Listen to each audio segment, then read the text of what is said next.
For me, I'm born and raised in Harlem. I went to Our Lady of Lourdes Elementary School, right here on 143rd Street between Amsterdam and Convent, and Mother Cabrini High School. So for us, and then we moved into Common Avenue to Brownstone and having children. And we wanted Josh to have an opportunity to play baseball because he came home and he said all his friends were playing baseball. And we looked around and there was no baseball in Harlem. And so the deal was, you practice your piano, we'll start a Harlem Little League. Yeah, I'm not a native. I've only lived in Harlem, 42 years. It says if I did another 8, I could call myself a New Yorker. But when I went to college, it just seemed that the kids from New York just seemed to be one step ahead of everybody else.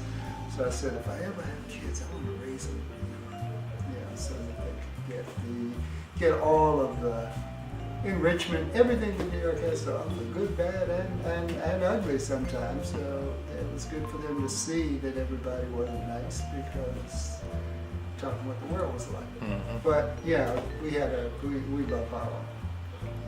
And with Josh, when he wanted to play baseball, I played as a kid, so okay, let's do it.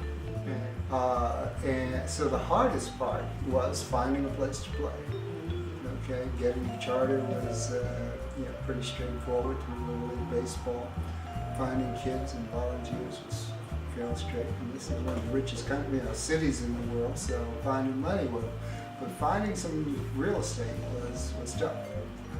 We finally got permits for 4 hours a day for 2 ball fields at Colonel Charles Young.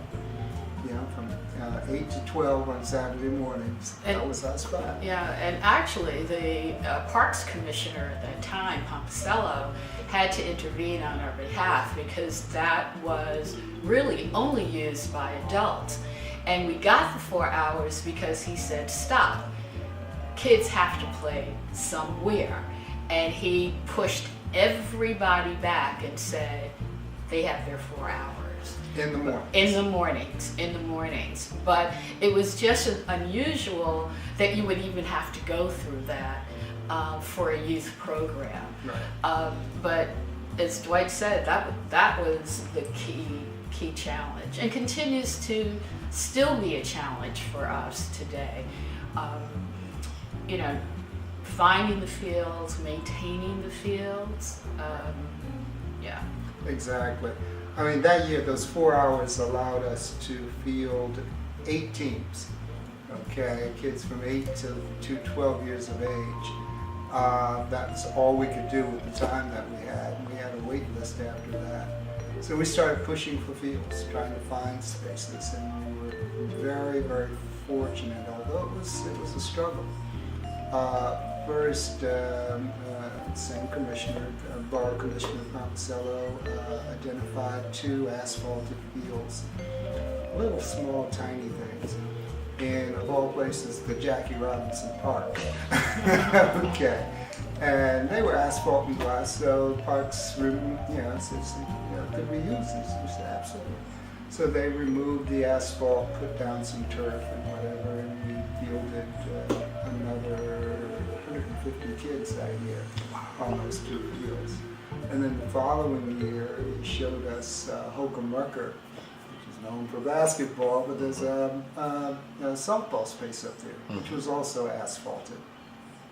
And did a similar thing and took up the asphalt, put grass and turf, and we were able to expand again for another 8 teams, 8 times 15. You can put more kids out there. In the late 80s was the crack epidemic, and I grew up in a very sheltered environment where home was where you played and did everything. You hardly went out on the street because a lot could happen, and so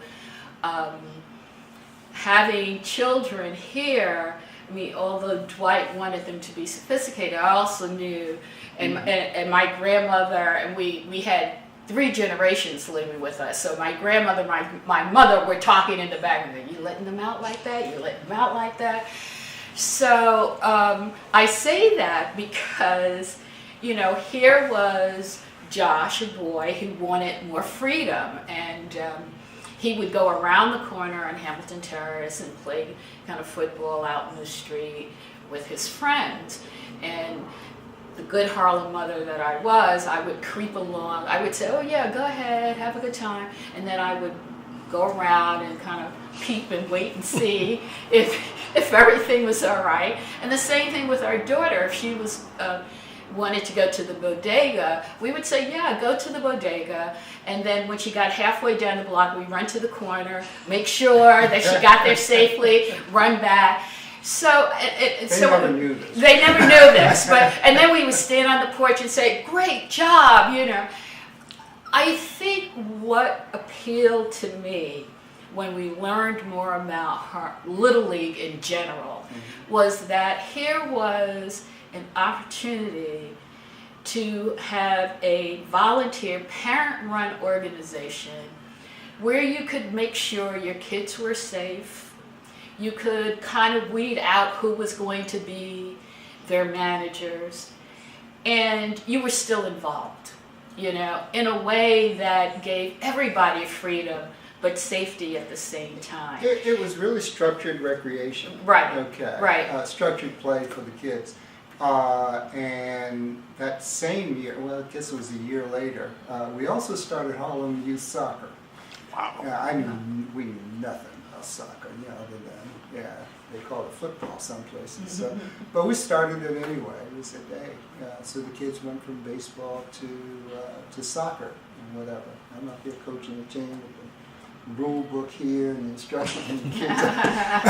Yeah, but we did it. And that's still going. We're not involved, haven't been involved. But the whole idea of having having structured programs using volunteers to keep, because it wasn't about anybody making money. We find volunteers are the best workers in the world because they're there because they want to be, not because they have to be. But I think, again, when Dwight goes back and says structured recreation, it is also the appeal of parents who may have had that same feeling.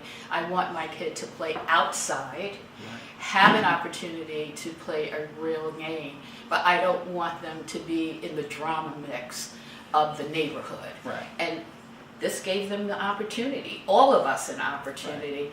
And also an opportunity to show all our talents. Yeah. Because we had, a mix of economic levels of everybody playing together and everybody making a contribution. So it didn't matter. It was a level playing field. And so people would say to us sometimes, if you were a black kid sitting on the bench, it meant you couldn't play because racism wasn't involved in this particular, right. So they really, it was nice. The other outcome that we never thought about, though, but people got to know each other. I mean, we find people, that place where we live now, you live on the same floor of an apartment, you may not know your neighbors. Very true. Okay. But we had so many instances of people living in the same building, didn't know each other, but they met when they brought their kids out to play baseball. And they became like lifelong friends, after that. So a neighborhood was we like to think that we help create neighborhoods where neighbors knew neighbors, and we've got story after story. We have stories where, I remember Josh, somebody trying to encourage him to fight another kid in school, or this group of kids, and he said, no, I can't, man, that guy's on my team. So that stopped. And then it's really interesting, one of our VP of baseball, his son, who was part of the 2002 tournament team that went down to Williamsport, he was out practicing at one of the Harlem parks. At Colonel Charles Young. At Colonel Charles Young. And he happened to get surrounded by a group of kids. And somebody recognized him. They went around, and they said, "Hey man, wasn't your dad the one that coached in Harlem Little League? And you went down to..." He said, "Yeah, I remember you. And he said, "Oh man, leave him alone. Leave him. He's okay. He's okay." So it's those kind of things that happen, sometimes unbeknownst to us, that make it all worthwhile. I think Dwight and I brought things that we loved when we were a kid. I went to a Catholic high school, so we marched on Columbus Day. And I can't forget the other holiday, but I mean, I loved that, marching down Fifth Avenue and the whole parade. And we were like, why not? Why not here in Harlem and give kids an opportunity to do something they never may have a chance to do? And we wanted it to be as, I guess, middle America. In a sense, with all the the parades and the that people wouldn't think happens in an urban environment or couldn't happen in an urban Middle environment. America, that's one thing. I look at it as, people say our kids grow up so fast, in the urban areas, but it was about making sure kids had a chance to be kids. Enjoy a parade and have people marching down the street with a band and people waving at them and clapping. They felt real special, and they were cheering their teams on, and who are we? It was exciting. And we never espoused making the kids great ball players. I mean, that was clearly secondary or even tertiary in our minds. The thing was, let's get a chance to play. Because when I was growing up, baseball was it. Every spring, one of my neighbors would burn off this field of straw. That became our field from like the spring until the end of summer. And I'd play all day long. Never kept score. But baseball was it. Baseball was it for, my parents. My dad was a pitcher. My mom was a pitcher. My grandfather tried out for the Negro Leagues. And, that's all history. But it was about, just being able to go play the game and enjoy the game. And long before, I think, basketball and football became the sport, baseball was it for the black community. And the Negro Leagues were not, they were just not happenstance. It was because that was a game that we loved, as a people. And, and after a while, folks stopped associating us with the game. Got a lot of thoughts about that. But it was important for us to give our kids and others just the experience of playing on a team, knowing what that's about, even if you're in right field. You're the best right fielder you can be. The other thing is, and we got approached to have Harlem and Little League together was an oxymoron, because what people thought of Harlem was, crack addicts, drugs, every basketball, but it didn't connote good things, and then here you got Little League, which means values, parents, support. Middle America. Middle America. But what happens is that I think why we got is that people saw that it didn't matter where you came from. There were middle class values here. That's what made Harlem, And even if you're not middle class, even if you're not right, we were going to church. There were all of these things, and so it was like, oh wow, there's a real community of people who live here, who love and support it, and mean well by it. It makes communities. It makes communities. Yeah. So that's and sports do it in such a way that and it's all important. We love for kids just to be involved. And like I said, we from the beginning, it was about participation, and everybody plays in Harlem Little League. I don't care how good or how bad you are. You're gonna get your turn at bat. You're gonna play, And yeah, we don't care how much money you got. If you don't have any money, you still play. Right. You still get a uniform, Right. and that's Right. And we've had situations where we've had sanitation workers managing a team playing against an investment banker, who was managing the other team, or a lawyer, or whatever. And they, and the kids saw everything. But the values that they saw from both were the same. You go out here, you play hard, okay, you be a sportsman, all right? You don't turn your hat around backwards, and your shirt tail has to be tucked in. I think the other thing that was wonderful for us is that black men always seem to get a bad rap, okay? Right. And they still do. But here in Harlem Little League, you had nothing but fathers. Oh. Stepfathers, grandfathers, all coming out. Fathers who weren't in the home, okay. Supporting their children. Right. So you couldn't say all those, stereotypes that you wanted to say, because you saw that here was a whole different testimony. Right.